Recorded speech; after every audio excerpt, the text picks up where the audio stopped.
Bonsoir chers auditeurs et chères auditrices de notre web radio R212, Aziz Bousseta, en sa qualité de chroniqueur invité, partage son avis et sa réflexion avec vous dans cet article intitulé Changer le code de la route, c'est bien, sévir durement, c'est mieux. Voici son analyse en podcast pour vous.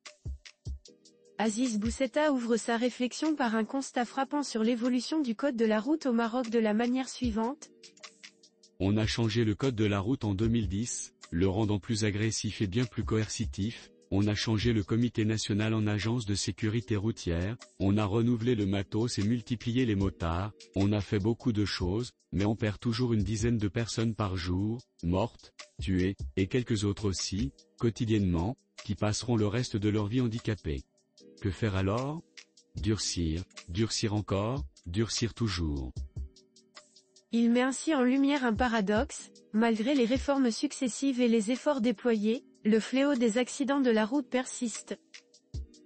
La conduite est une culture. En Arabie Saoudite, dans le temps, des écriteaux fleurissaient sur les bords des routes, informant les croyants que la conduite est un art, une responsabilité et une éthique. Tout un programme. Chez nous, on ne conduit pas, on roule sur les voies. Chacun a son approche, son attitude, son comportement, et au final, cela donne une hécatombe. Et pourtant, le Maroc, avec son gouvernement, ses institutions élues, sa NARSA, ses ministres et tous les autres responsables, a fait le travail. Que l'on en juge, des stratégies nationales de sécurité routière, ou SNSR, de 2004 à 2013, puis un autre de 2017 à 2026, et entre les deux années pour évaluer la première stratégie, penser et lancer la seconde. Et ce n'est pas tout. Entre deux SNSR, les responsables nous ont concocté des PSU. Qu'est-ce qu'un PSU? Un plan stratégique intégré d'urgence, en 2004 à 2006, 2008 à 2010 et 2011 à 2013. En 1977, le Maroc a créé le Comité national de prévention des accidents de la circulation, ou CNPAC, mais en 2020, face au carnage persistant, on a pensé que changer la langue allait apporter quelques résultats, et NARSA, National Road Safety Agency, est né. Le chroniqueur invité met ainsi en exergue une accumulation de plans et de réformes qui, malgré leur ambition, n'ont pas apporté les résultats escomptés. Mais rien ne changea, rien ne change et rien ne semble devoir un jour changer. Le Maroc enterre annuellement entre 3500 et 4000 de ses enfants, et chaque année aussi ce sont 10 à 15 000 personnes gravement blessées, c'est-à-dire durablement diminuées, dépendantes et à charge. Depuis l'adoption du nouveau code de la route, voici 15 ans presque jour pour jour, cela fait près de 55 000 tués et quelques 150 000 personnes à handicap lourd ou permanent que le Maroc a compté.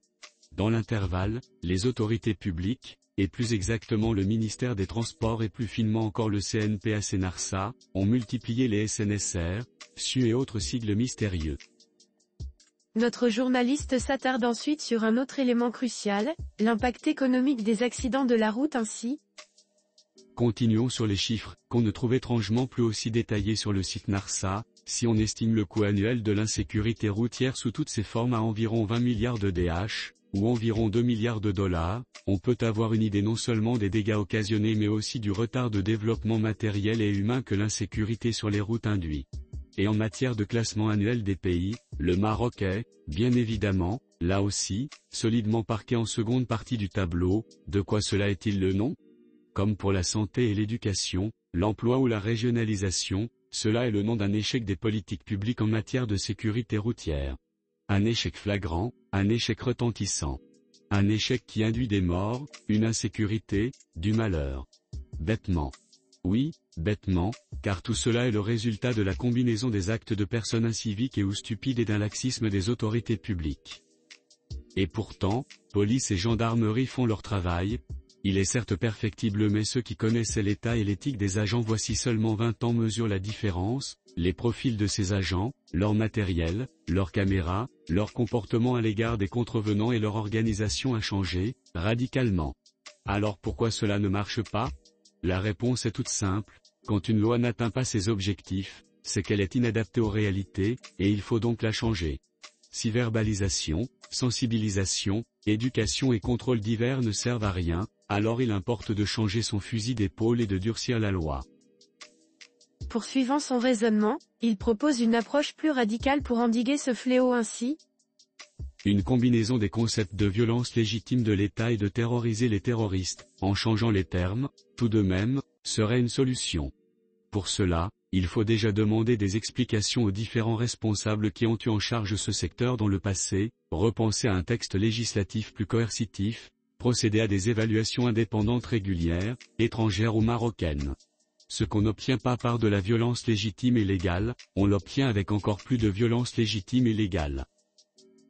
Enfin, l'auteur conclut son article en proposant des mesures concrètes pour rendre les routes marocaines plus sûres en ces termes. Frapper au portefeuille n'est plus suffisant, les délinquants de la route étant en règle générale aussi peu civilisés que nantis. Confisquer les véhicules pour une longue durée est meilleur. Appliquer des amendes élevées est une bonne chose, les cumuler et les additionner pour en asséner le montant, forcément stratosphérique, au renouvellement de la vignette ou en demandant à produire une sorte de quitus, délivré par l'administration fiscale, une fois l'an. Réglementer un retrait quinquennal du permis pour tous les moins de 30 ans pris en flagrant délit de grande vitesse est aussi dissuasif.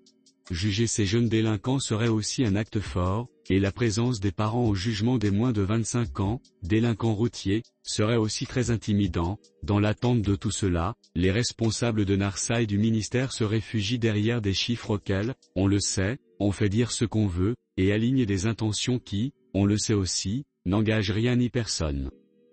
On peut organiser autant de conférences ministérielles internationales sur la sécurité routière, comme à Marrakech début février, et claironner, comme le fait Narsa, qu'ensemble, nous avons le pouvoir de façonner un futur plus sûr et plus humain pour tous. N'oublions pas que chaque jour, 10 personnes perdent la vie et près de 30 perdent leur santé ou leur mobilité. Au Maroc, nous avons pris l'habitude de rater nos politiques publiques et nous nous sommes accoutumés à attendre toujours des lendemains meilleurs.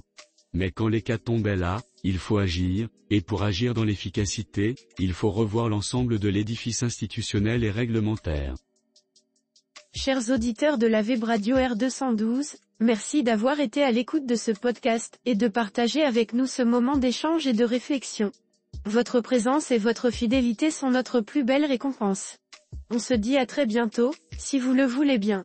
Avec toute notre gratitude, l'équipe de R212.